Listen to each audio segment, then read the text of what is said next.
오늘 교리 공부 16번째 시간입니다. 예수님에 대한 기독론 오늘 34장, 35장, 36장 3장을 한꺼번에 하겠습니다. 34장은 중보자이신 예수 그리스도, 35장은 그리스도의 세 가지 사역, 그리고 36장은 예수님의 호칭들에 대한 내용입니다.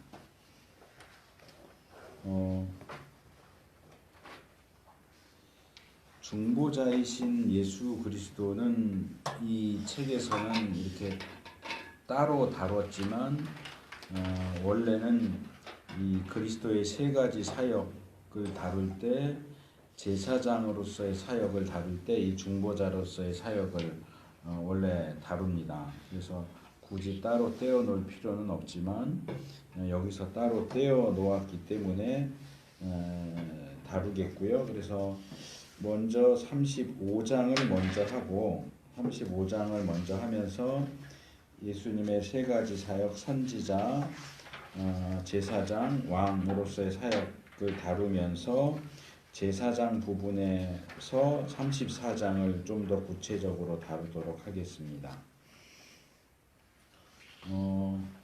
이제 조직신학에서 예수님에 대해서 다룰 때 이제 그것을 한문 표현으로 기독, 이제 그리스도의 한문 표현이죠. 기독론이라고 하는데, 기독론은 크게 두 개의 부분으로 나눠집니다. 하나는 예수님이 누구신가, 그래서 예수님의 인격 이렇게 하고요. 두 번째로는 예수님이 무슨 일을 하셨는가, 그래서 예수님의 사역 이렇게 나눕니다. 그래서 기독론은 예수님이 어떤 분이신가 하는 것과 예수님이 무슨 일을 하셨는가 하는 두 가지 내용을 주로 공부를 하게 됩니다.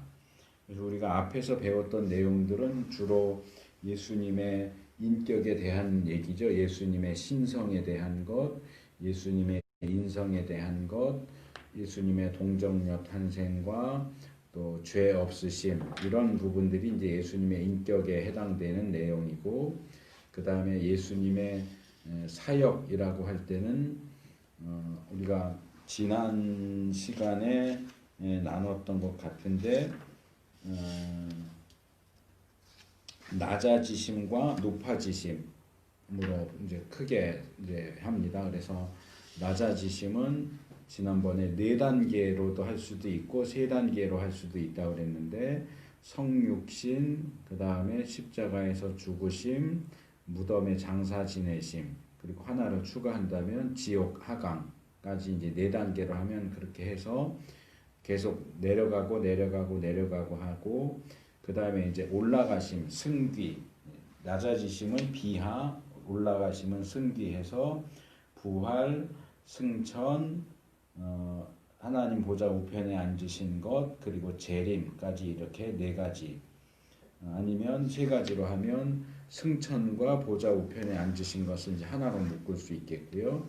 그렇게 비하와 승기를 다루기도 하고, 또 하나는 여기 우리 책에는 그리스도의 3가지 사역 이렇게 했지만 전통적으로는 이것을 삼중직 그렇게 부릅니다. 예수님의 3가지 직분.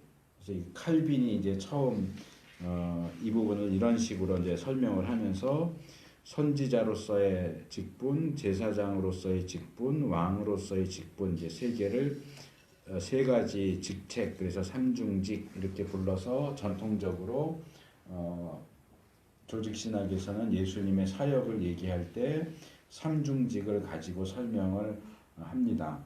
그런데 이제 요즘의 추세는 삼중직, 3가지 직분이라고 하기보다는 3가지 기능, 이런 식으로 이제 바꿔서 많이 이야기를 하는 것 같아요. 왜냐하면 이걸 이제 직분이라고 얘기를 하면 이 각각의 직분에 초점을 맞추다 보면 예수님이 3가지 직분을 다 가지고 있고, 예수님이 이 땅에 계시고 또는 부활 승천하신 이후에도 이 3가지를 동시에 다 행하시는데, 설명을 하기 위해서는 이걸 이제 나눠서 얘기를 할 수밖에 없단 말이에요. 그러니까 선지자이신 예수님 따로 다루고 제사장이신 예수님 따로 다루고 왕이신 예수님을 따로 다루다 보니까 이 직분에 대한 강조가 너무 지나쳐서 이 예수님을 이렇게 너무 이렇게 분리시켜서 나눠서 보는 그런 경향, 그런 단점이 있다. 그래서 이것을 한 예수님이 다 하신다라고 하는 부분을 강조하기 위해서 요즘에는 기능 또는 역할 이런 식으로 이제 많이 이야기를 하는데 뭐 용어를 직분으로 하든지 기능으로 하든지 기본적인 내용은 같습니다. 그래서 선지자, 제사장, 왕 이렇게 직분으로 말할 때는 세 개를 얘기하고 그것을 기능으로 할 때는 계시, 중보, 통치 이렇게 바꿉니다. 선지자로서의 사역은 계시하는 거고 중보자로서의 사역은 제사장으로서의 사역은 중보하는 것이고 그리고 왕으로서의 사역은 통치하는 것이다. 이렇게 바꾸는데 뭐 제가 볼 때는 뭐 그렇게 용어를 바꿔서 사용한다고 해서 내용에 있어서 크게 차이가 있는 것은 아니기 때문에 뭐 삼중직이라고 하든지 뭐 세 가지 기능이라고 하든지 뭐 크게 차이가 있다고 생각이 되지는 않습니다. 그래서 일단 예수님이 이런 세 가지 직분 또는 세 가지 사역 또는 세 가지 기능을 하신다. 이것이 이제 칼빈에게서 시작된 어떤 설명이다 하는 게 이제 첫 번째 단락에 나오는 내용이고 두 번째 단락부터는 이제 선지자로서의 예수님의 사역에 대한 설명입니다. 일단 예수님은 예언의 대상이기도 하셨고 주체이기도 하시다라는 내용이 나오죠. 그러니까 뭐 우리가 일반적으로 잘 알고 있는 것처럼 구약은 오실 예수님에 대한 예언이다 보니까 구약에 나오는 예언은 전반적으로 예수님을 그 대상으로 삼고 있다 하는 얘기가 이제 예언의 대상이다 하는 얘기고 예언의 주체다라고 하는 것은 두 가지 정도로 생각을 할 수 있는데 하나는 예수님 자신이 이제 그 이후에 종말에 있을 일이라든지 예수님 자신의 뭐 부활이나 재림 이런 것들에 대해서 예언을 하셨다. 예수님이 예언을 하셨다라고 하는 측면에서도 예수님이 예언의 주체다 이렇게 말할 수도 있겠고 조금 더 그 조직신학적으로 들어가면 선지자로서의 예수님의 계시의 사역은 예수님이 이 땅에 계실 때만 하신 것이 아니라 구약 시대에도 이미 예수님이 이 계시하시는 역할을 하셨고 이 신약 시대에도 역시 계시의 역할을 하셨고 부활 승천하신 이후에도 역시 하나님을 우리에게 계시하시는 역할을 하신다라고 할 때 이 모든 계시의 어떤 주체와 근원이 되는 것이 바로 예수님이다 하는 그런 또 하나의 측면도 우리가 생각을 할 수 있습니다. 그래서 요한이 이야기한 것처럼 예수님 이외에 하나님을 우리에게 잘 보여주실 수 있는 분이 없어요. 물론 성령님도 그 역할을 하시지만 성령님의 그 계시하시는 역할은 예수님의 그 역할을 서포트해 주는 그런 부분이지 성령님이 독자적으로 어떤 일을 하시지는 않는 것으로 성경이 제시를 합니다. 전에도 얘기했지만 성자 예수님은 독자적으로 일하지 않으시고 성부 하나님의 뜻에 따라서 일하시고 마찬가지로 성령 하나님도 독자적으로 일하지 않으시고 성자 예수님의 것을 가지고 일을 하신다. 이렇게 볼 때 성부 하나님 또는 삼위일체 하나님에 대한 어떤 계시의 가장 중요한 근원이고 주체가 되는 것은 바로 예수 그리스도시다. 그래서 이것이 예수님의 이 선지자로서의 사역, 하나님을 보여주고 하나님의 뜻을 우리에게 제시해 주는 것이 이 선지자로서의 예수님 사역의 가장 핵심적인 부분이 된다. 하는 거고요. 그 다음에 여기 셋째 단에는 구약의 선지자는 하나님과 이스라엘 백성 사이에 중재 역할을 하는 자였다 이렇게 얘기를 합니다. 이제 이 부분이 조금 제사장으로서의 사역과 겹쳐지는 부분이라고 할 수 있는데, 물론 기본 성격은 선지자의 중재와 제사장의 중재는 똑같지는 않습니다. 근데 기본적으로는 하나님과 하나님 백성 사이에서 어떤 역할을 한다라고 할 때는 선지자로서도 제사장으로서도 그리고 왕으로서도 마찬가지죠. 하나님께서 처음 인간을 만드실 때 우리가 우리 형상대로 사람을 만들어서 모든 피조물들을 다스리게 하자라고 말씀을 하시는데, 그게 이제 왕으로서의 사역이라고 말할 수 있고요. 그것은 하나님과 모든 피조물 중간에서 하나님을 대리하는 대리왕으로서의 통치 사역을 이야기하는 것이라고 하면, 이제 예수님의 경우는 하나님과 하나님의 백성 중간에서 왕으로서의 역할을, 하나님을 대신해서 왕으로서 역할을 하는 거고, 선지자는 그 중간에서 하나님을 계시해 주는 역할, 제사장은 그 중간에서 중보하는 역할, 이렇게 해서 사실은 세 가지 직분이 다 어떤 중재자로서의 역할, 중간 역할을 하는 것이다 라고 말할 수 있는데, 그 가운데서도 특별히 이 중재 역할이라고 할 때는 왕보다는 선지자나 제사장에게 그것이 더 적합한 표현이다라고 말할 수 있습니다. 그래서 여기 오른쪽 페이지에 세 가지 중재 사역해서 그림이 그려져 있어요. 그래서 제일 위에 하나님이 계시고 밑에 하나님의 백성이 있고 중간에 선지자, 제사장, 왕 이렇게 있고, 화살표의 방향을 잘 보셔야 돼요. 선지자는 화살표가 아래쪽으로 되어 있어요. 하나님으로부터 백성에게 내려오고, 왕도 마찬가지로 내려옵니다. 근데 이제 제사장의 경우는 올라가는 쪽으로 화살표가 되어 있죠. 그러니까 이건 뭘 의미하느냐 하면, 선지자는 하나님과 하나님 백성의 중간에 있지만 주된 역할은 뭐냐? 하나님의 뜻을 인간에게 계시해 주는, 하나님 쪽에 있는 것을 인간 쪽으로 전달해 주는 역할. 왕의 경우도 하나님의 통치를 인간에게 베풀어 주는 역할. 하나님 쪽에서 인간 쪽 방향으로 그 사역의 방향이 잡힌다는 것이고, 제사장은 인간 쪽에서 하나님 쪽으로 제사를 드린다거나 뭐 기도를 드린다거나 하는 그런 쪽에서 이제 화살표를 위쪽으로 올라가게 그려 놓은 것이기는 한데, 이제 일반적으로 이렇게 설명이 되죠. 근데 또 다른 쪽으로 조금 더 넓은 시각에서 보면 이 화살표는 세 개가 다 양방향으로 되어 있는 것이 더 성경의 내용을 더 정확하게 제시해 주는 그림이다라고 말할 수 있습니다. 그러니까 선지자도 하나님에게서 인간으로 내려오는 방향과 인간에게서 하나님으로 올라가는 방향, 제사장도 내려오는 방향과 올라가는 방향, 왕도 내려오는 방향과 올라가는 방향, 양쪽 다 되어진다. 그래야 진정한 중개 역할이라고 말할 수 있겠죠.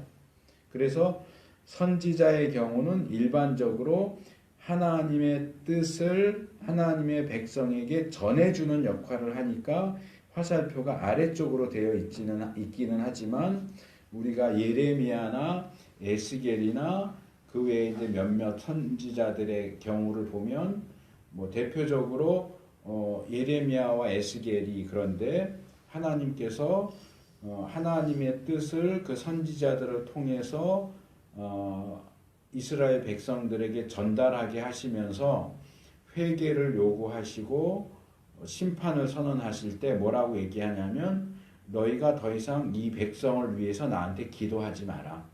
너가 기도해도 내가 들어주지 않겠다 라고 말씀하시는 장면이 나오거든요. 그건 뭐냐 하면, 선지자의 역할이 단순히 하나님의 뜻을 인간들에게 전해주는 것만 있는 것이 아니라, 그 중간에서 인간을 위해서 하나님께 기도하는, 환원하는 그런 역할도 한다 하는 겁니다. 그게 이제 예레미야가 그렇고 에스겔의 경우도 그런 비슷한 내용이 나오고요. 또 우리가 참조할 수 있는 건 아모스 선지자입니다. 아모스 선지서의 중간 이후에 보면 아모스가 이제 환상을 보는 장면이 나와요. 그래서 뭐 불을 보내고 뭐를 하고 이렇게 하나님이 이스라엘 심판을 어떻게 할 것인가 얘기하실 때 아모스가 중간에서 중간 역할을 하죠. 이런 표현이 있습니다. 하나님 참으십시오. 이스라엘이 미약하니 이렇게 하시면 그들이 어떻게 당하겠습니까? 이렇게 중재하니까 하나님이 그래 그럼 이거 내가 안 할게 하고 미루시거든요. 이거 선지자가 하는 중재 역할이죠. 보통은 제사장이 한다고 많이 알려져 있지만 선지자도 역시 백성을 위해서 하나님께 간구하는 중재 역할을 한다. 또 이제 한 예는 모세죠. 모세도 역시 백성이 금송아지를 만들거나 뭐 이럴 때 하나님과의 중간에서 이스라엘 백성을 용서해 달라고 중재 역할을 하는 그런 모습을 볼 수 있습니다. 그래서 선지자들도 역시 위에서 아래 방향으로만 사역을 하는 게 아니라 아래에서 위쪽 방향으로도 사역을 한다. 계시와 중재 사역을 마찬가지로 다 한다 하는 걸 얘기할 수 있고요. 왕도 마찬가지입니다. 왕도 일반적으로 볼 때는 하나님의 통치를 대신해서 하나님의 백성을 다스리는 역할을 하죠. 근데 이게 이제 왕 제도뿐만 아니라 모세 시대에 세워진 이 어떤 장로 제도 내지는 뭐 10부장, 50부장, 100부장, 1000부장 이 제도를 생각을 해보면 이 왕의 제도가 어떤 의미를 거기 포함하고 있는지를 생각할 수 있게 됩니다. 초창기에 출애굽했을 당시에 거의 200만에 가까운 이스라엘 백성을 데리고 이 시내산에 머물러 있을 때 이 모세의 장인인 이드로가 출애굽한 이스라엘 백성을 찾아오죠. 찾아왔는데 이상한 장면을 목격을 합니다. 뭐냐 하면 모세가 하루 종일 자기 장막 앞에서 자기를 찾아오는 사람들을 만나면서 재판을 하는 거예요. 사람이 살다 보면 분쟁이 일어나고 문제가 생기니까 문제가 생길 때마다 모세를 찾아오는 거예요. 그러니까 모세가 다른 일을 할 수가 없어요. 그냥 계속 내내 사람들 그 싸우는 얘기 듣고 이건 이렇고 저건 저렇고 넌 이렇게 하고 너는 저렇게 해라 이렇게 재판하는 일만 하니까 이드로가 너가 혼자 다 하면 어떻게 너가 견뎌내겠냐. 사람들 능력 있는 사람들을 중간에 세워라. 10부장, 50부장, 100부장, 1000부장 이렇게 세워서 가장 간단한 일은 10부장 선에서 처리하게 하고 10부장이 못하면 50부장, 50부장이 못하면 100부장, 100부장이 못하면 1000부장, 1000부장도 못하면 그때서야 모세한테 올라와서 모세가 처리할 수 있도록 그렇게 단계를 만들어주죠. 결국 이 단계는 뭐냐 하면 그러니까 위에서 통치가 내려오는 방향뿐만 아니라 백성들의 문제를 어떻게 해결할까를 점점 한 단계씩 올라가면서 물어가는 과정이에요. 그러니까 모세가 그렇게 10부장에서부터 시작해서 50, 100, 1000 해갖고 그들이 해결을 못하는 건 모세에게로 올라오지만 모세도 자기가 해결할 수 없는 문제가 발생했을 경우에 하나님에게 물어보죠. 하나님 이건 어떻게 할까요? 이 문제는 우리가 어떻게 해야 될까요? 뭐 예를 들어서 민수기에 나오는 광야 시절에 안식일인데 나무를 하다가 사람이 붙잡혔어요. 그럼 어떻게 해야 되느냐? 뭐 하나님이 기존에 주신 율법에는 안식일에 일하지 마라, 일하면 죽여라 이렇게 돼 있지만 과연 그 기본적인 원리에 따라 이 사람을 죽여야 될까 어때야 될까 그런 일이 이제 처음이다 보니까 모세가 하나님한테 물어보죠. 하나님 이 사람 어떻게 할까요? 하나님이 반드시 죽여라 이렇게 하시죠. 그렇게 해서 하나님의 뜻을 받아서 백성들을 통치하는 왕 또는 지도자는 하나님에게서 이렇게 내려오는 뜻을 가지고 백성을 다스리는 아래로 향하는 역할도 하지만 백성들 사이에 문제가 생겼을 때 그것을 거꾸로 하나님께로 들고 가서 하나님 이거 어떻게 할까요? 물어보고 하나님의 뜻대로 다시 이제 올라왔다 갔다가 다시 내려오는 거죠. 그래서 왕의 역할도 역시 이 올라가고 내려오는 것이 쌍방향이 다 있다. 그래서 이 부분에 있어서 이제 우리가 볼 수 있는 대표적인 중요한 예가 솔로몬이죠. 솔로몬이 일천 번제를 드렸을 때 하나님이 이 기브온 산당에서 꿈에 나타나셔서 내가 뭘 줄까? 그럴 때 솔로몬이 지혜를 달라고 합니다. 그 솔로몬이 지혜를 달라고 해서 지혜를 얻은 사건은 많이 알려진 사건이긴 하지만 우리는 거기서 자꾸 지혜에만 초점을 맞추는데 사실 그 이야기의 초점은 지혜가 아니에요. 솔로몬이 하나님께 왜 지혜를 주십시오 했느냐가 더 중요해요. 나를 왕으로 하나님이 왕으로 세우셨는데 나는 아직 어리고 하나님의 백성은 너무 숫자가 많은데 내가 이들을 제대로 다스릴 수가 없습니다. 이들을 하나님의 뜻에 따라서 제대로 다스리기 위해서 지혜를 주십시오. 그러니까 왕으로서 똑똑해지려고 지혜를 달라고 그런 게 아니고 하나님의 대리자로서 왕의 역할을 제대로 하기 위해서 하나님의 백성을 하나님의 뜻에 따라서 통치하기 위해서 지혜가 필요합니다. 라고 구했던 거고 그것이 하나님 마음에 들었던 거예요. 지혜를 달라고 한 게 중요한 게 아니고 지혜가 왜 필요하냐, 왜 지혜를 구했느냐가 중요하단 말이에요. 그러니까 이 경우도 솔로몬이 하나님께 물어서 또는 하나님의 주신 지혜를 통해서 백성들을 다스리는 거고 백성들에게 문제가 생겼을 때 자기 지혜로 통치가 문제 해결이 안 될 경우에는 어쩔 수 없이 하나님께 묻는 과정을 거쳐야 되겠죠. 하나님 이거 어떻게 해야 됩니까? 그래서 왕의 역할도 역시 이 올라가고 내려오는 양방향으로 사역을 하게 되는 것이다 하는 것도 기억할 필요가 있고 그 다음에 이제 제사장입니다. 제사장의 역할도 우리는 일반적으로 이제 선지자나 왕과는 달리 밑에서부터 올라가는 것만 생각을 한단 말이에요. 제사를 드리거나 뭐 중보 기도를 드린다 이런 것도 있지만 제사장 사역에 있어서 사실은 호칭의 문제도 있고 그리고 제사장이나 제사에 대한 우리의 이해가 제한적인 것에도 문제가 있어요. 그래서 제가 이제 THM 석사과정 논문을 쓴 것이 이제 레위기 10장에서 제사장 사역에 대해서 쓴 건데 우리는 호칭 자체가 제사장이다 보니까 제사장의 가장 중요한 사역이 뭐냐라고 할 때 제사 드리는 것 이렇게 생각을 한단 말이에요. 근데 레위기 10장 10절 11절을 보면 제사 드리는 것이 제사장의 가장 중요한 역할이 아니라 다른 것이 중요한 역할이다라는 내용이 나와요. 제가 자주 얘기하는 거지만 거룩한 것과 속된 것, 부정한 것과 정한 것을 분별하는 일, 그리고 하나님께서 모세를 통하여 주신 그 거룩과 관련된 율법을 백성들에게 가르치는 일. 이게 제사장의 중요한 사역이란 말이에요. 그러니까 분별 사역 또는 가르치는 사역.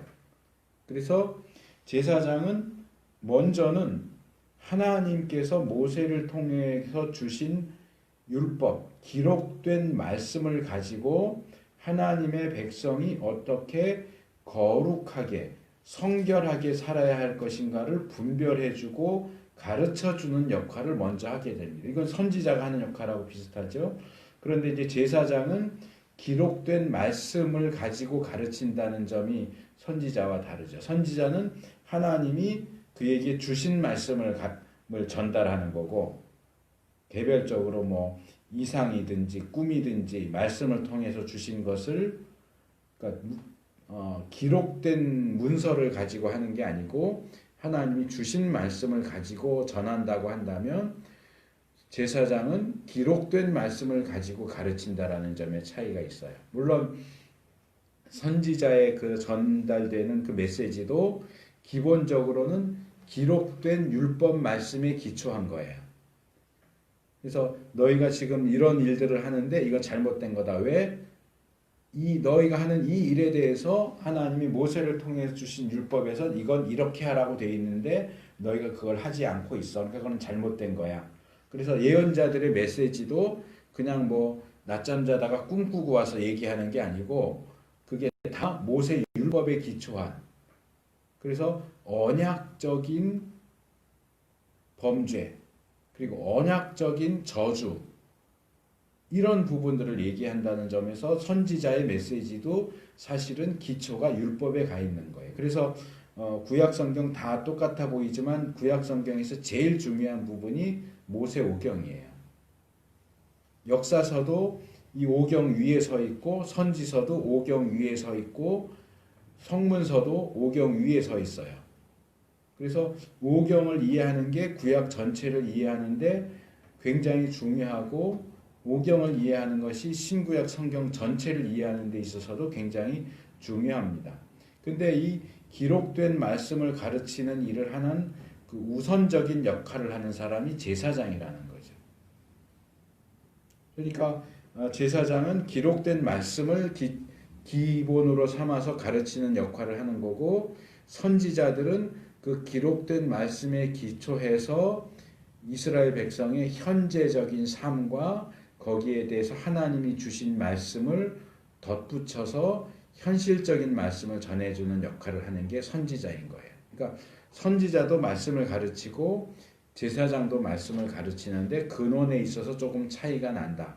그래서 제사장은 기본적으로 하나님의 백성이, 구원받은 하나님의 백성이 거룩하게 살도록 하는 그 중간 역할을 하는 것이 바로 제사장이다.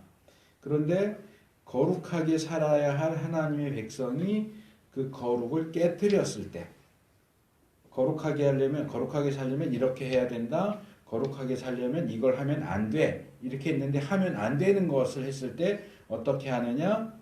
그 거룩을 깨뜨렸을 때 깨진 거룩 또는 깨진 하나님과의 관계를 회복시켜주는 방법이 바로 제사란 말이에요. 그러니까 하나님의 관계를 회복시켜주는 수단으로서의 제사가 주어지는데, 이 제사가 레위기 제일 앞부분에 나오고 제사장의 호칭도 제사장이고, 이러다 보니까 제사장의 주된 역할이 제사인 것처럼 알려져 있지만 그게 아니라는 거예요. 제사장의 주된 역할은 거룩을 분별하고 가르치는 거예요. 이스라엘 백성이 거룩하게 살도록 도와주는 거예요.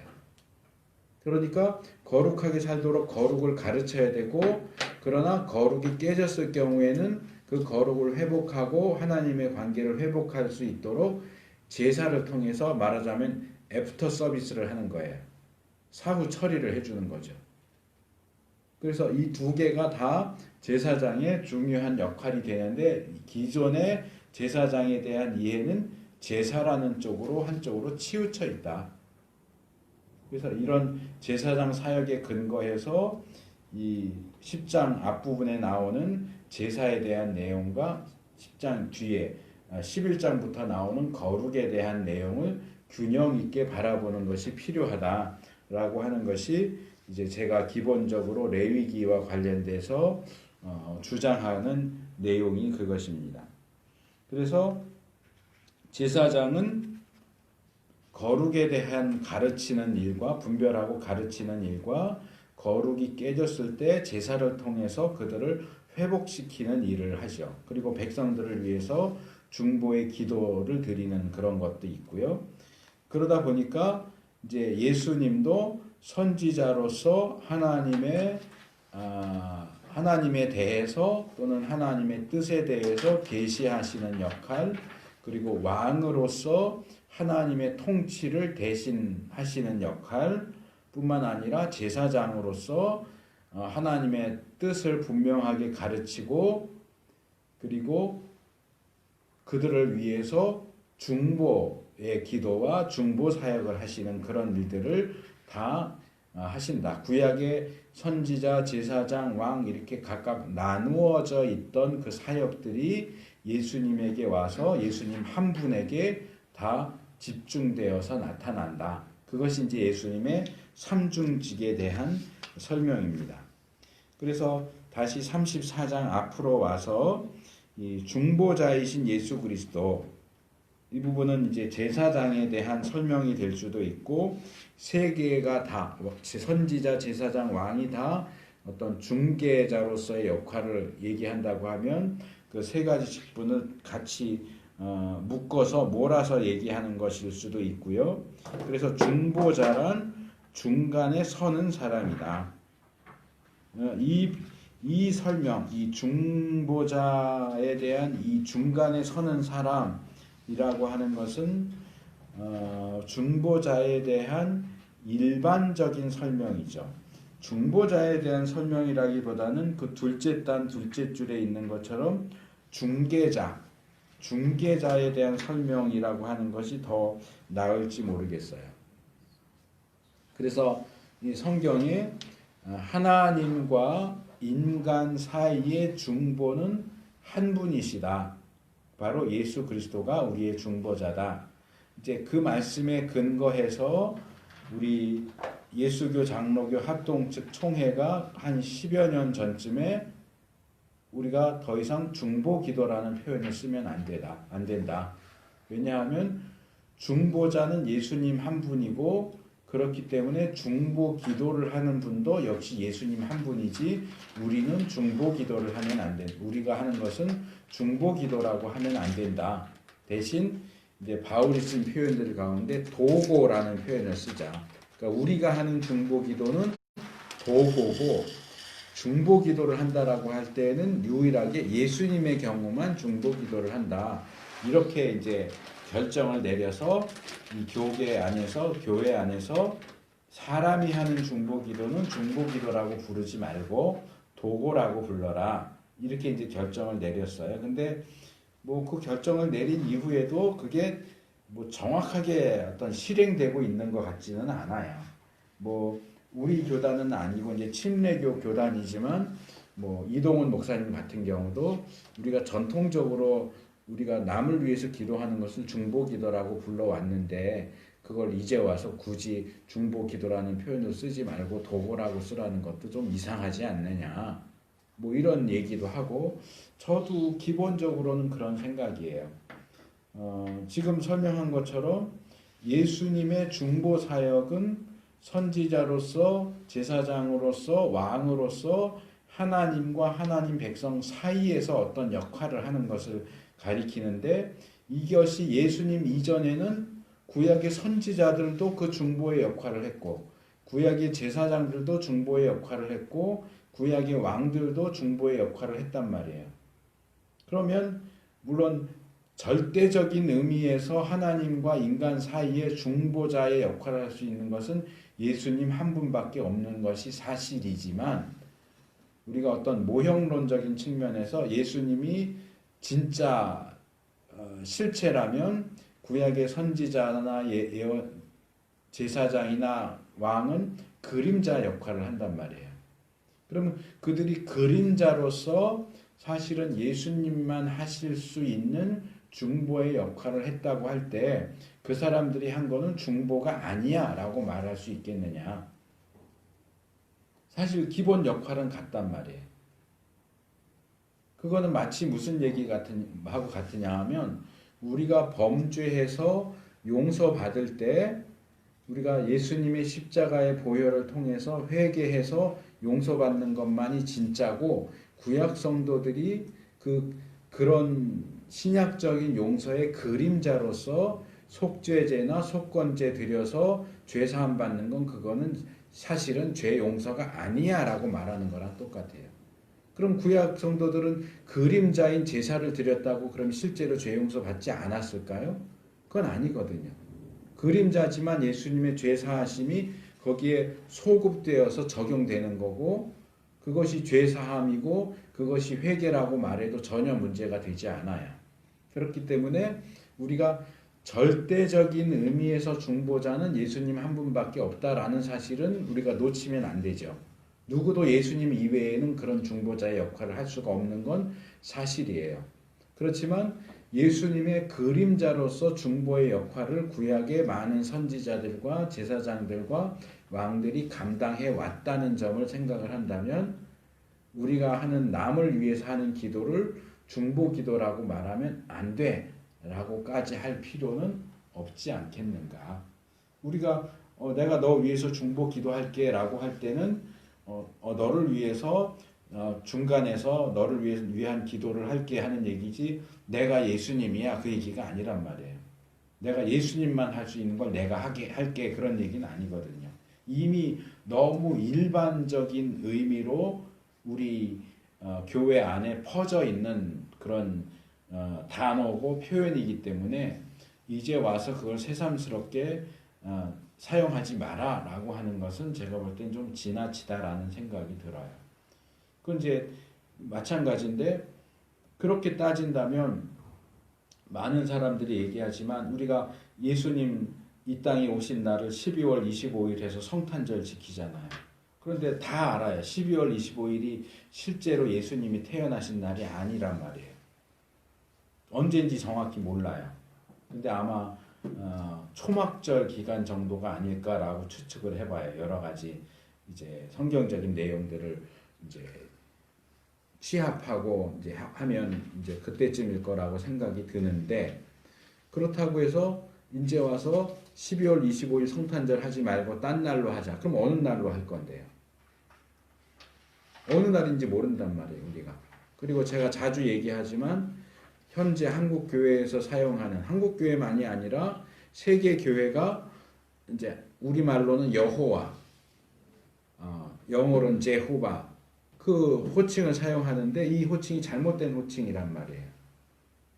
그게 신명 사문자에 아도나이의 그 신명 사문자 자음에 아도나이의 모음을 붙여서 그게 그런 식으로 쓰기는 신명 사문자를 쓰지만 그걸 아도나이라고 읽는 그런 관습 때문에 결국 아도나이의 모음을 거기에 붙였고 그 모음이 이렇게 뭐 여러 가지 변화를 일으키다 보니까 그게 이제 예호와 이렇게 되는 것을 영어로 제호바 우리는 여호와 이렇게 만들어서 쓴 사실은 성경에 나오지 않는 완전히 아무 상관도 없는 엉터리 이름이거든요. 그렇다고 해서 우리가 지금 이제부터 우리 여호와라는 말은 쓰지 마라 금지 이렇게 할 수 있을까요? 저도 가급적이면 안 쓰려고 하지만 그냥 툭툭 나와요. 왜냐면 어렸을 때부터 그렇게 배웠고 그렇게 썼으니까. 그리고 기독교 안에 그 중보 기도 쓰지 마라고 한 그 합동 측 교회와 교단 신학교 안에서도 그럼 교수들이 그럼 여호와라는 호칭을 안 쓰느냐? 다 쓰거든요. 이게 보통 야외 이렇게 발음을 하지만 그 발음도 정확한 발음인지가 알 수가 없어요. 그러다 보니까 그냥 오랜 세월 동안 그냥 사용되어 왔기 때문에 그 표현들을 그냥 쓴단 말이에요. 그러면 저는 그런 성탄절이나 여호와라는 호칭이나 중보기도라고 하는 그런 호칭도 비슷한 케이스라고 생각을 해요. 그래서 우리가 그 부분만 분명하게 한다면 하나님과 인간 사이에 중보자는 예수님밖에 없다라는 것만 분명히 한다면 중보기도라고 하는 호칭을 사용하는 것을 굳이 금지시킬 것까지는 없지 않겠느냐 하는 생각을 하고요. 그래서 이 중재자로서의 중보자이신 예수 그리스도는 하나님과 인간 사이에서 하나님과 인간을 화해시키고 화목시키는 역할을 한다. 여러 방법을 통해서 왕적인 측면, 선지자적인 측면, 제사장적인 측면 그 세 가지를 다 합쳐서 어쨌든 하나님과 인간 사이의 관계를 회복시키는 역할을 예수님께서 중간에서 하신다 하는 것이 이 중보자이신 예수 그리스도에 해당하는 내용입니다. 근데 여기서 이제 우리가 조심해야 될 것은 제가 앞에서도 몇 번 지적을 했습니다. 설교할 때도 몇 번 말씀을 드렸고요. 그것은 마치 아이가 잘못해서 화가 나 있는 아버지, 아이와 화해할 생각이 없는 아버지를 어머니가 중간에서 아이도 달래고 야 가서 잘못했다 그래 그러고 또 남편한테 가서 아이 그래도 자식인데 어떡하겠어요 이렇게 해서 양쪽을 달래가지고 서로 화해할 생각이 없는데 이렇게 어떻게 사바사바해서 화해시키는 그런 방식의 화해가 아니다 하는 겁니다. 왜냐하면 화해를 위해서 예수님을 중보자로 보내신 분이 바로 성부 하나님이거든요. 성부 하나님이 범죄한 인간과 화해할 생각이 없어서 하나님은 화가 나서 등 돌리고 있는데 예수님이 중간에 나서서 아이 그래도 어떡하겠어요 이러면서 화해 역할을 한 게 아니란 말이에요. 하나님이 화해를 원하셨고 화해를 계획하셨고 그 화해하는 일을 하도록 성자 예수님을 보내셨어요. 그래서 많은 분들이 이제 그런 오해를 하는데 화나신 성부 하나님을 성자 예수님이 중간에서 달래서 화해하게 했다. 그거는 아주 잘못된 생각입니다. 그래서 이 부분을 우리가 기억하는 것이 필요합니다. 그래서 요약 부분을 좀 빨리 보면 34장 중보자이신 예수 그리스도 요약 첫째 중보자란 멀어진 쌍방을 화해시키는 일을 한다. 둘째 신인 하나님이고 또한 인간이신 그리스도는 우리를 아버지 하나님과 화목케 하신다. 셋째 그리스도와 아버지는 그리스도가 우리의 중보자가 되시리라는 것에 영원 전부터 동의하셨다.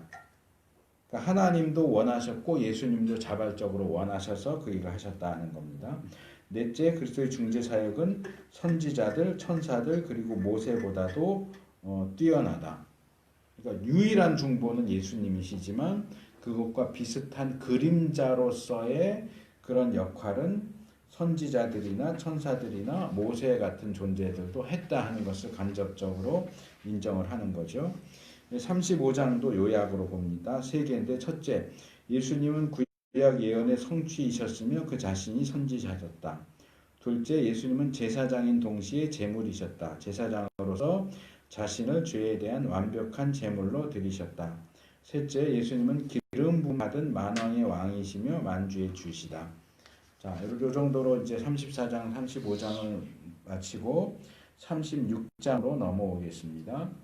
36장은 이제 예수님에 대한 마지막 장으로 예수님의 호칭들을 다룹니다. 호칭들을 여기 첫째 페이지에 길게 나열을 해놨어요.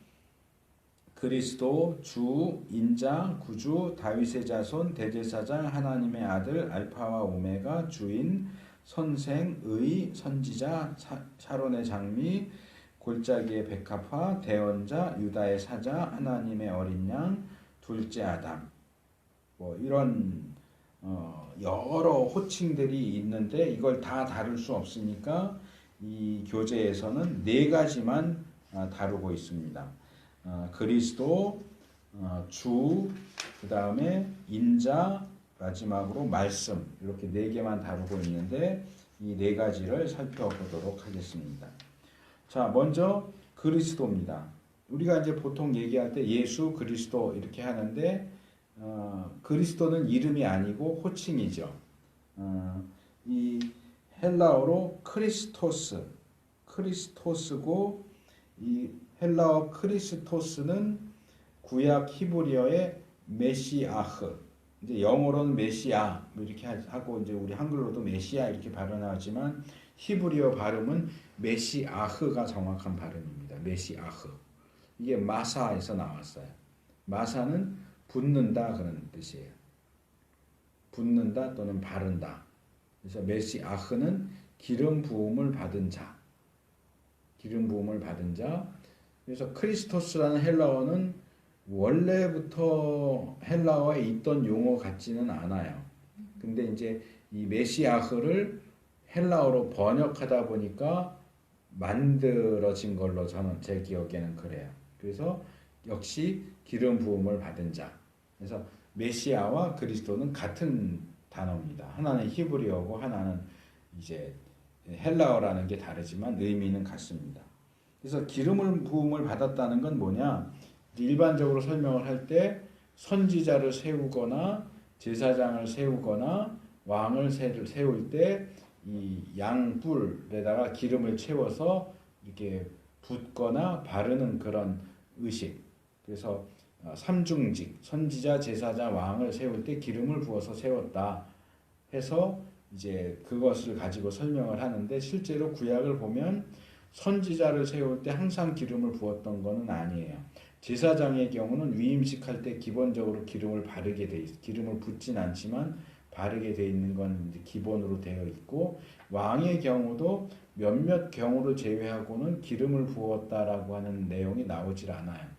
사무엘이나 다윗 뭐 이런 경우는 나오지만 그 이후에 뭐 열왕기나 이런 데 나올 때 왕들 세울 때 항상 기름을 부었는지는 알 수가 없어요. 다만 이 기름을 부었다라고 하는 것이 무슨 의미냐? 기름을 부었다라고 하는 것은 기본적으로 임명식 정도로 생각을 하면 될 것 같아요. 임명장을 주는, 오늘날로 말하면 임명장을 주는 행위. 그리고 또 하나는 이제 특별히 구약에서 기름이 성령을 가리킨다라고 할 때 그렇게 직분을 받은 사람에게 하나님께서 성령을 부어 주신다 하는 것을 상징적으로 기름을 붓는 것으로 표현한 것일 수 있어요. 그래서 그렇게 볼 때는 능력을 주시는 것을 의미한다 이렇게 볼 수 있겠죠. 하나님이 어떤 직분을 주시고 그 직분을 감당할 수 있도록 성령을 통해서 능력을 주신다 하는 것이 이 기름을 붓는다 하는 것의 기본적인 의미라고 말할 수 있습니다. 그런데 이제 이것이 메시아흐라고 하는 것이 구약 역사를 통해서 흘러내려오면서 이제 구원자, 인간을 죄에서 구원할, 모든 인간을 그들이 처해 있는 곤경으로부터 구출해 줄 구원자다라고 하는 의미로 이렇게 의미가 발전하게 되죠. 그래서 이스라엘 백성은 늘 구원자를 바라면서 살아왔어요. 그래서 창세기 3장 15절에 나오는 여자의 후손부터 시작해서 뭐 다윗의 뿌리 이런 식으로 해서 이 구원자를 기다려왔고, 여기 이 표현이 나오는데 제 책으로 135페이지 둘째 줄, 유대인들은 메시아에 대하여 한 가지의 동일한 개념을 갖고 있지 않았다. 그래서 여기 왕이 되실 것이라는 개념이 한 가지고, 밑에 단 내려오면 하나님의 종이라고도 불렸고 하늘의 존재라고도 불렸다. 뭐 이런 식으로 이제 설명을 해요. 그러니까 구원자가 어떤 존재이겠느냐라고 할 때 예를 들어서 사사 시대에 나오는 사사들도 말하자면 메시아예요. 구원자예요. 원수들의 압제로부터 하나님의 백성을 구원해 주는 역할을 하는 사람은 기본적으로 구원자입니다. 뭐 왕들도 그런 이제 구원자로서의 역할을 많이 감당을 했죠. 그래서 메시아는 앞으로 올 하나님의 그 통치에서 하나님의 백성들의 왕이 되시는 왕이 되실 구원자, 뭐 이런 생각. 또 그는 하나님의 종이고 또 하나님이 보내신 분. 근데 이제 유대인들은 기본적으로 그 메시아가 하나님이 보낸 존재이지만 그분이 하나님의 아들 또는 하나님 자신일 거라고까지 생각은 하지 못했던 것 같아요. 그게 이제 신약이 오면서 이제 문제가 생기는 거죠. 그냥 구약 시대의 사사들처럼 또는 왕들처럼 우리 같은 그 인간을 구원자로 보내실 거라고 생각을 했는데, 예수님이 와서 내가 하나님과 하나다 이렇게 얘기를 하니까 메시아가 어떻게 하나님이야? 메시아는 그냥 구원자인데 라는 식으로 해서 이제 충돌이 일어나는데, 그래서 역사 속에서도 유대인들의 메시아 이해는 상당히 복잡하게 발전되어 오는 것을 보게 됩니다. 그래서 이제 구약에서는 지금 여기 살펴본 것처럼 왕이기도 하고 종이기도 하고 뭐 이런 것들이 나오지만, 신구약 중간 시대에 가면 두 메시아론이라고 하는 게 나와요. 그러니까 메시아가 두 명이다. 왕 메시아가 있고 제사장 메시아가 있다. 그래서 메시아가 두 명이 올 거다라고 하는, 또는 세 메시아론, 이런 것들도 있어요. 신구약 중간 시대에 가면. 그러니까 이제 이게 결국 신약으로 오면 예수님 한 분에게서 왕으로서의 메시아, 선지자로서의 메시아, 제사장으로서의 메시아가 예수님에게 다 합쳐지는 거죠. 그래서 결국 예수님은 구약 시대부터 계속 예언되어 왔던 구원자, 그 구원자로서 특별히 제사장과 선지자와 왕으로 기름 부음 받은, 하나님이 세워주신, 하나님이 임명해 주신 기름 부음 받은 분이다. 성령의 능력을 특별히 힘입는 그런 구원자다. 이제 그게 결국은 이렇게 쭉 지내고 와서 보니까 바로 예수님에 대한 것이었다. 그래서 예수가 그리스도시다. 예수 그리스도. 이렇게 이제 호칭이 이렇게 굳어지게 되는 거죠. 두 번째로는 주라는 호칭입니다. 주는 이제 헬라어로는 퀴리오스, 이제 히브리어로는 아돈이죠. 아돈. 아도나이 보통 많이 얘기하지만 나이는 뒤에 1인칭 어미가 붙은 거라서 나의 주님 그런 뜻이고, 주님만 할 땐 아돈 이렇게 하는 게 맞아요. 근데 이제 예수님을 주님이라고 부를 때 여기 이 퀴리오스라고 하는 명칭의 기본적인 의미를 여기 세 가지로 얘기했는데 원래는 네 가지거든요. 여기 세 가지만 얘기했어요. 첫째는 누구 씨 하는 존칭이다. 그러니까 우리나라에서는 뭐 예를 들어서 이제 성인 뭐 남자들한테 뭐 선생님, 그 사람이 꼭 학교 선생이 아니어도 뭐 선생님 이렇게 부르는 것처럼 미스터죠. 영어로 하면 미스터. 이게 이제 퀴리오스라고 할 때 일반적인 존칭으로서 사용되는 퀴리오스가 있고, 둘째로는 노예가 자기 주인을 부를 때 주인님 할 때도 퀴리오스를 쓰고요. 셋째로 황제에게도 퀴리오스를 씁니다. 근데 제일 중요한 걸 빼먹었어요. 뭐냐면 하나님을 주님으로 부르는 유대인들의 전통이에요. 그건 뭐냐 하면 아까도 말한 것처럼 구약시대의 유대인들은 하나님의 이름을 함부로 부르지 말라 하는 그 10계명 가운데 한 계명 때문에 하나님의 이름을 가리키는 4개의 알파벳으로 된 신명사문자, 신의 이름 4개의 문자로 된 신의 이름, 요 단어를 쓰고 부르질 않았어요. 그리고 그 글자를 써놓고서는 아도나이라고 불렀단 말이에요. 나의 주님이라고 불렀어요.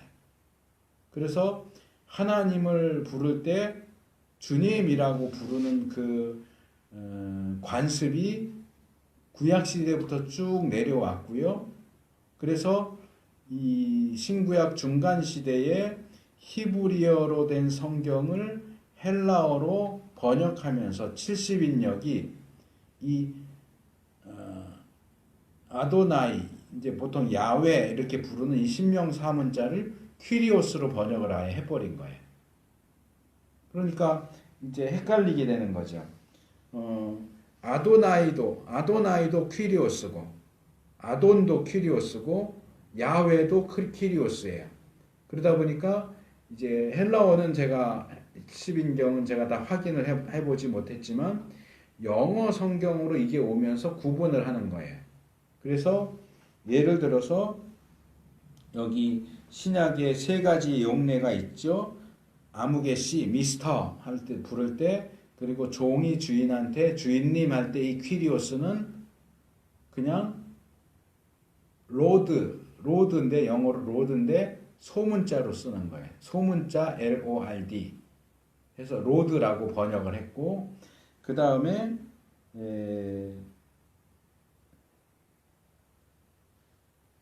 황제, 여기 이제 황제라고 되어 있는데 아도나이라고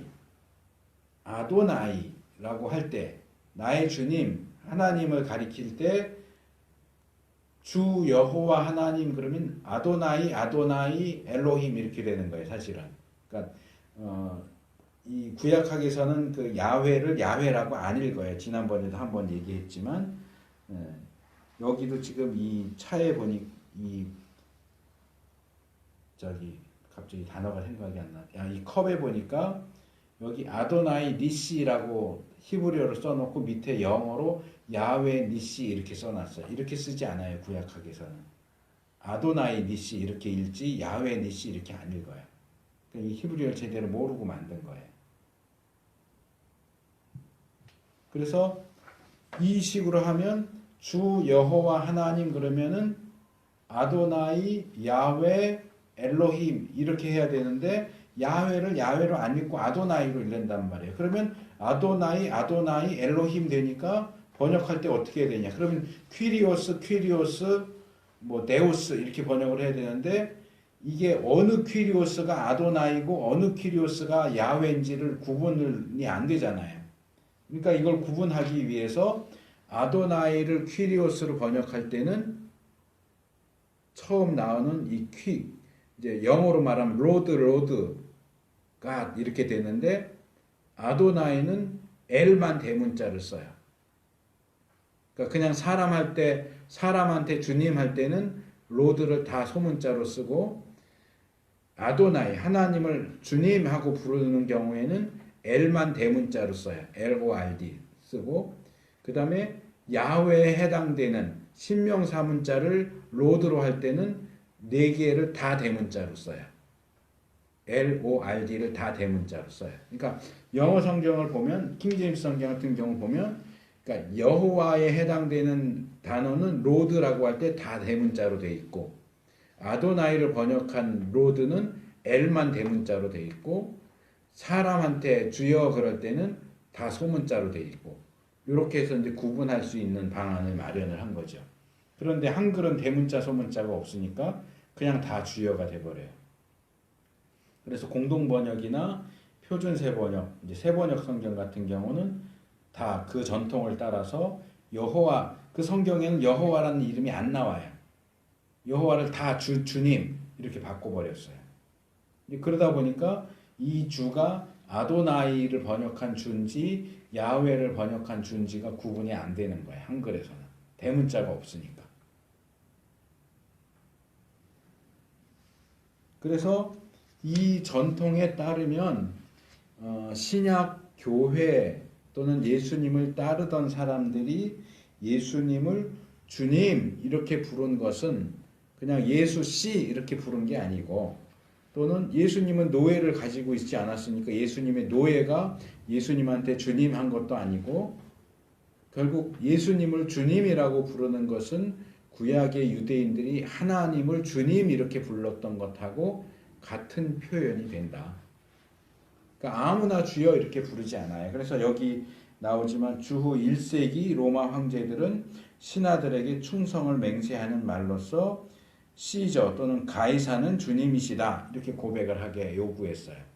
그래서 초대 교회 당시에 중요한 논쟁 중에 하나가 뭐냐? 그리스도인이 군인이 될 수 있느냐?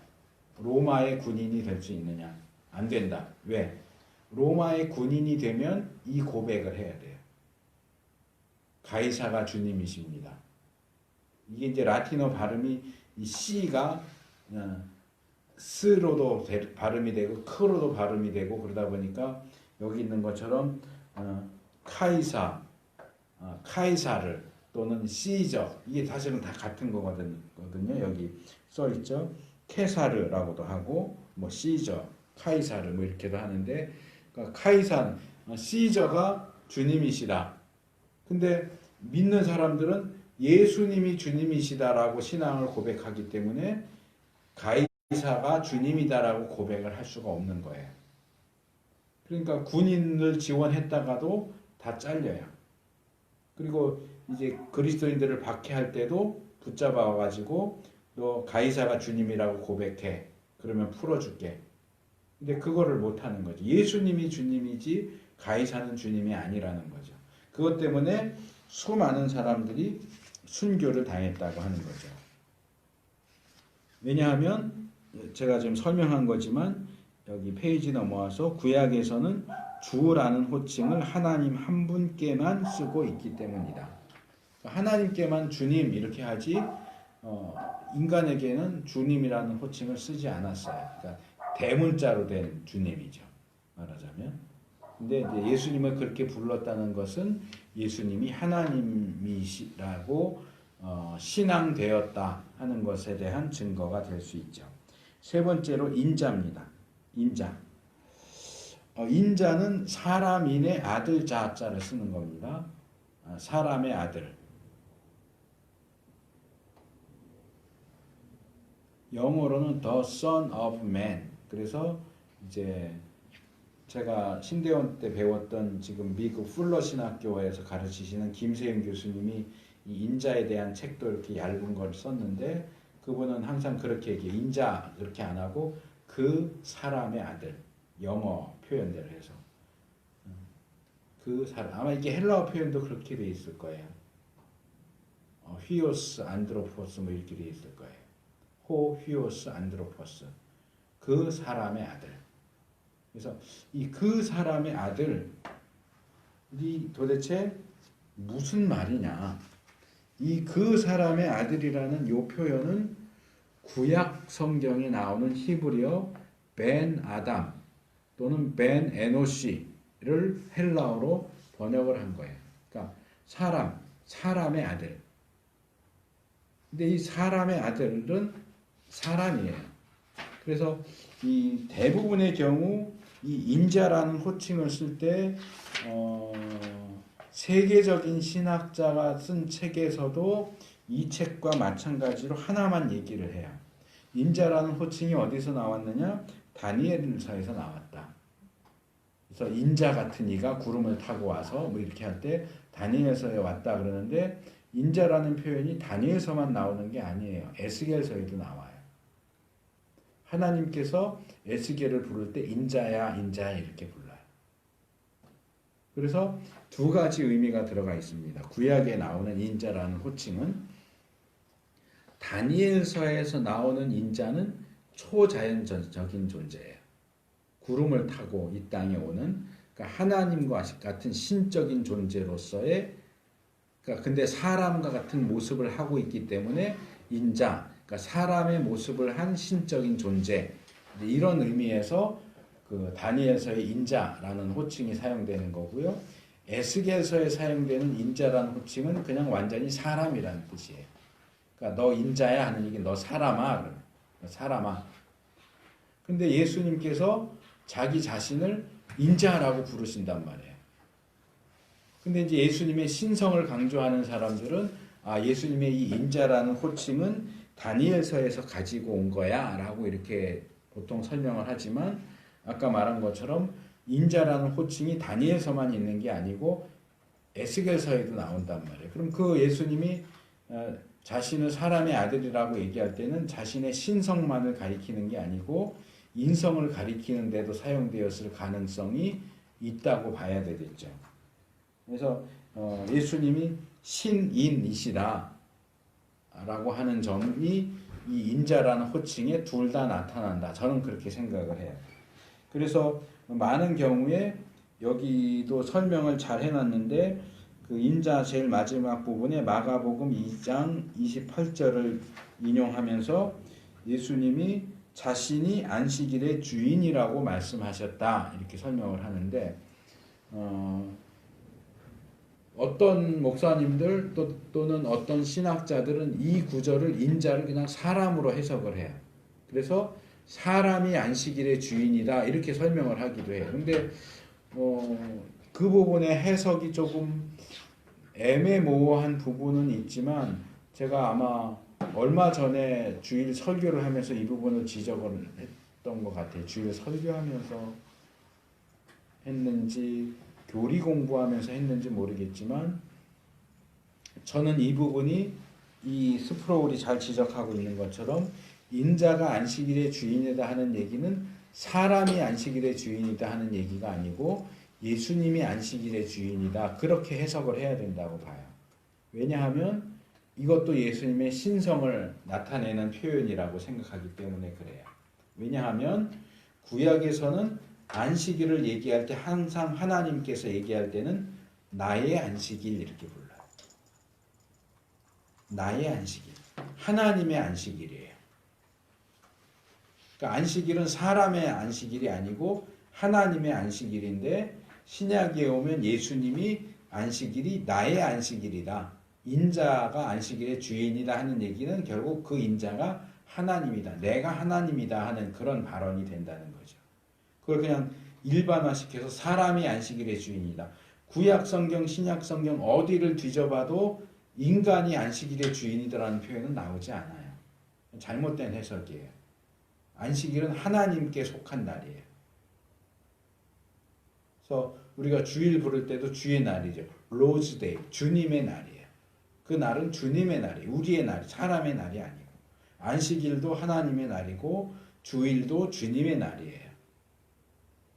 그래서 이 주님, 인자라고 하는 호칭도 굉장히 중요하고요. 마지막 말씀입니다. 이게 이제 헬라어로 로고스죠. 로고스.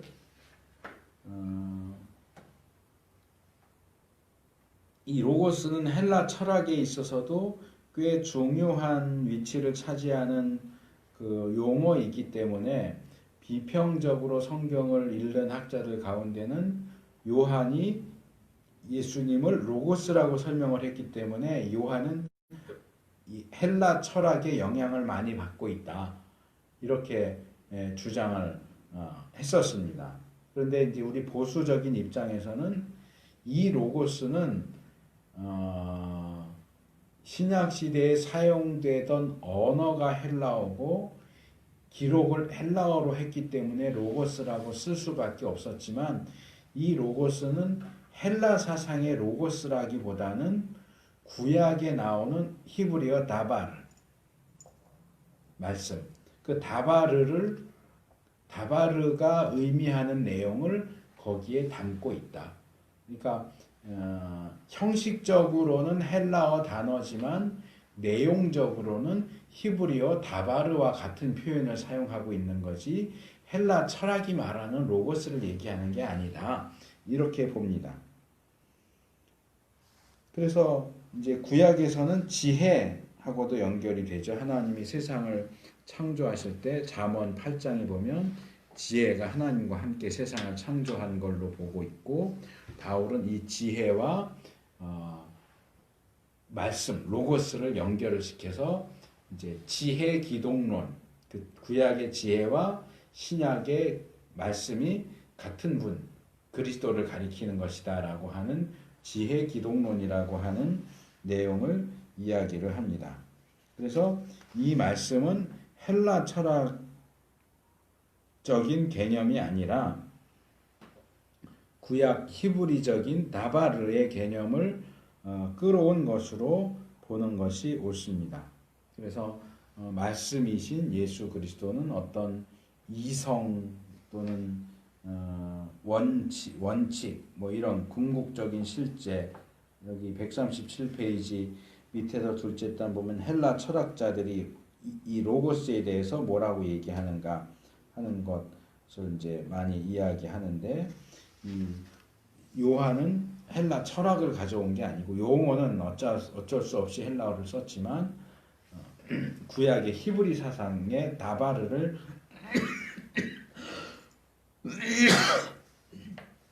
가져온 것으로 보아야 한다. 그래서 여기 제일 끝에 이 부분을 잘 얘기하지만 로고스의 개념이 헬라 철학과 구별되는 가장 중대한 점은 신약에서의 로고스가 인격이라는 점이다. 말씀이 육신이 됐다. 인격적인 존재다. 헬라 철학의 로고스는 인격적인 존재가 아니에요. 그래서 그런 부분에서 가장 크게 차이가 난다 하는 거 지적을 했고요. 자, 호칭에 대한 네 가지 요약 봅니다. 메시아는 기름 부음 받은 자라는 뜻으로서 왕이시고 고통받으시는 종으로서 예수님의 역할을 나타내기 위해서 사용한 호칭이다. 메시아는 예수님에게 가장 자주 사용되는 호칭이다. 주는 예수님에 대해 두 번째로 자주 사용되는 호칭이며 우주의 주권자로서의 예수님의 최고의 권세를 나타낸다. 하나님이신 것을 나타내기도 하고요. 인자는 예수님이 자신을 지칭하실 때 가장 자주 사용하신 호칭으로서 원래 온 우주의 심판자로서의 예수님의 역할을 나타내는 호칭이다. 이건 이제 다니엘서하고만 연결시켰을 때 이렇게 이제 보는 거고, 에스겔서와 연결시켰을 때는 또한 인간이신 예수님, 예수님의 인성을 나타내는 표현이기도 하다는 것도 제가 덧붙여서 설명을 했고요. 마지막 네 번째, 로고스라는 호칭은 히브리어와 헬라의 양쪽 문화 유산을 풍부하게 가지고 있는 용어다. 예수님은 우주의 창조자이신 로고스이시며 우주의 배후에 계신 궁극적 실제이시며 계속하여 우주를 보존하시는 분이시다. 그래서 예수님의 호칭에서는 메시아, 주, 인자, 로고스 이렇게 네 개의 내용을 살펴봤습니다.